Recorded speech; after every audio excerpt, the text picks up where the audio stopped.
Hello viewers, আসসালামু আলাইকুম ওয়া রাহমাতুল্লাহি ওয়া বারাকাতুহু। কেমন আছেন সবাই? আশা করি সবাই ভালো আছেন। সবাইকে আওয়ার জার্নি স্টোরিজে স্বাগতম আজকের ভিডিওটি দেখার জন্য। আজকে সাগরে ঘুরতে চলে এলাম। না, বঙ্গোপসাগরের কথা বলছি না। এটা হলো বরিশালের মাধবপাশার প্রায় ২৫০ বছরের ঐতিহ্যবাহী দুর্গাসাগর। বরিশালের ইতিহাস ও ঐতিহ্যের পাতায় ভালোবাসা ও সমাজ কল্যাণমূলক কাজের স্মৃতি হিসেবে আজও টিকে আছে ২৫০ বছরের পুরানো এই সাগরটি। সাগরটি প্রায় ৪৫ একর ৪২% জমির ওপর অবস্থিত, যার মধ্যে ২৭ একর ৪৮% জায়গায় জলাশয়, এর মাঝে ছোট্ট একটি দ্বীপও রয়েছে।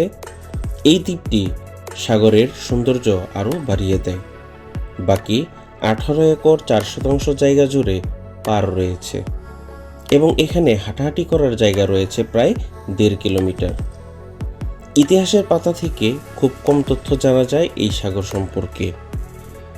প্রায় ২৫০ বছর আগের কথা, মাধবপাশার স্থানীয় জনগণের পানি সংকট নিরসনের জন্য তৎকালীন চন্দ্রদ্বীপ পরগনা অঞ্চলের রাজা শিবনারায়ণ ১৭৮০ সনে এই দিঘিটি খনন করেন।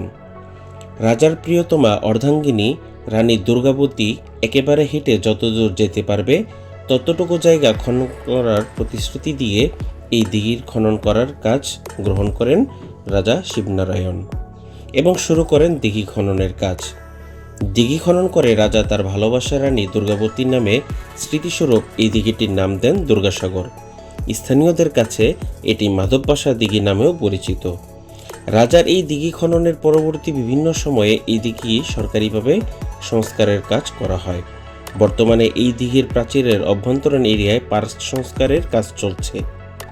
দিঘির পার্কের সৌন্দর্য বৃদ্ধির লক্ষ্যে এখানে রাখা হয়েছে সাফারি জোন, যাতে কিছু ময়ূর পাখি রাখা হয়েছে। এছাড়া আরও রাখা হয়েছে ৩টি হরিণ, কৃত্রিম বাঘ ও দিঘিতে ঘোরাঘুরির জন্য নৌকা, প্যাডেল বোটও রাখা হয়েছে। বর্তমানে এই স্থানটিকে পাখিদের অভয়ারণ্য বানানো হচ্ছে। শীতকালীন সময়ে অনেক অতিথি পাখির দেখা পাওয়া যায় এই দিঘিতে। এছাড়া ছোটদের বিনোদনের জন্য বেবি জোনও রয়েছে, বড়দের বিশ্রামের জন্য ডাকবাংলো রয়েছে, আছে স্বাস্থ্যসেবা কেন্দ্র। নিরিবিলি হাঁটাচলা বা কিছু মুহূর্ত চুপচাপ বসে থাকার জন্য এই জায়গাটি খুবই উপযোগী। এমন নিরিবিলি জায়গার বড়ই অভাব বর্তমানে। এখানে চাইলে পিকনিকও করতে পারেন। বিভিন্ন মঞ্চ রয়েছে। হালকা বা ভারী খাবার গ্রহণ করার জন্য, সুস্বাদু খাবার গ্রহণ করার জন্য এখানে একটি সফর রাখা হয়েছে। সেট মেনু থেকে নিয়ে কোল্ড ড্রিঙ্কস, চা, কফি, আইসক্রিম সব কিছুই পাওয়া যায় সুলভ মূল্যে এই জায়গাটিতে। অতিরিক্ত কোনো চার্জও নেওয়া হয় না, বরং বাহিরের দোকানগুলোতে যে ধরনের রেট সাধারণত থাকে ওই রকম দামই রাখা হয় এই জায়গাটিতে। চিপস, আইসক্রিম বা অন্য যে কোনো পণ্যের অতিরিক্ত কোনো দাম রাখা হয় না। কখনো বরিশালে আসলে এই জায়গাটিতে কিছু সময় কাটাবেন, আশা করি ভালো লাগবে। ফ্যামিলি নিয়ে অথবা সঙ্গিনীকে নিয়ে অথবা বাচ্চাদেরকে নিয়ে এই জায়গাটি ঘুরতে বেশ ভালোই লাগবে। চৈত্র মাসের অষ্টমীতে হিন্দু ধর্মাবলম্বীরা এখানে স্নানের উদ্দেশ্যে সমবেত হয় এবং বিভিন্ন সময়ে এই দিঘিতে মাছ ধরারও সুযোগ দেওয়া হয়। এখানে বসে সময় কাটাতে কিংবা মাছ ধরতে বেশ ভালোই লাগবে। বরিশালের এই স্থানটি একটি ঐতিহ্যবাহী স্থান। এখানে আসার সবচেয়ে সুন্দর উপায় হচ্ছে ঢাকা বরিশালগামী যে কোনো গাড়িতে আপনি মাধবপাশা নামলে ওখান থেকে অটোরিকশায় করে এই জায়গাটিতে চলে আসতে পারবেন এবং বরিশালের ডাব খেতে অবশ্যই ভুল করবেন না। আমরাও বরিশালের ডাব খাবো। মাত্র ১০০ টাকা করে এই ডাবগুলো, মাত্র টাটকা একদম এইমাত্রই পাড়া হয়েছে।